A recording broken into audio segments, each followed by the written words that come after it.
Shalom Om Eras, saya ingin bertanya. Saya sejak 2016 sudah berada di pelayanan kampus yang mengajarkan bahwa kita harus menjadi pemimpin yang berkarakter Kristus. Hal ini didasari dengan ayat di dalam Ulangan 28 ayat 13 yang berkata, Tuhan akan mengangkat engkau menjadi kepala dan bukan ekor. Engkau akan tetap naik dan bukan turun. Apabila engkau mendengarkan perintah Tuhan Allahmu yang kusampaikan pada hari ini, kau lakukan dengan setia. Kebetulan saya dosen kepemimpinan. Jadi ayat ini kalau dijadikan dasar untuk membangun kepemimpinan yang berkarakter Kristus tidak tepat. Ayat perjanjian baru sudah cukup bahwa kita must be like Jesus. Cukup. Tapi ini jadi kepala bukan ekor. Ini sebenarnya menunjuk kepada bangsa Israel secara community. Tidak ditujukan secara personal. Walaupun tentu juga bisa secara personal. Tetapi perspektif dari ayat ini perspektif dalam suasana bukan zaman anugerah. Oke, terus. Namun, setelah saya mendengarkan khotbah Om Eras cukup lama,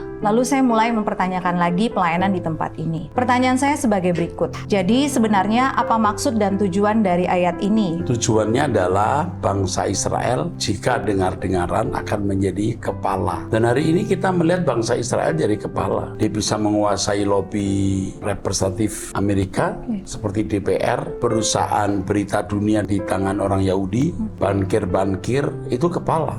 Kekayaan bangsa-bangsa diberikan kepada bangsa itu. Tapi ingat, ketika bangsa ini tidak dengar-dengaran, mereka juga diporak-porandakan oleh Allah. Itu maksud ayat itu. Jadi sebenarnya tidak bisa dikenakan untuk umat perjanjian baru. Karena umat perjanjian baru bukan soal jadi kepala atau ekor, tapi apakah dia di tempat yang Allah kehendaki. Karena hidup kita milik Tuhan dan Tuhan buat kita sesuai kehendak Allah. Saya mulai ada keraguan untuk melanjutkan pelayanan di tempat ini. Ya, pelayanan tetap bisa dilakukan, tapi konsep-konsep yang salah bisa disingkirkan, lalu Anda mengenakan konsep-konsep yang benar yang saya ajarkan.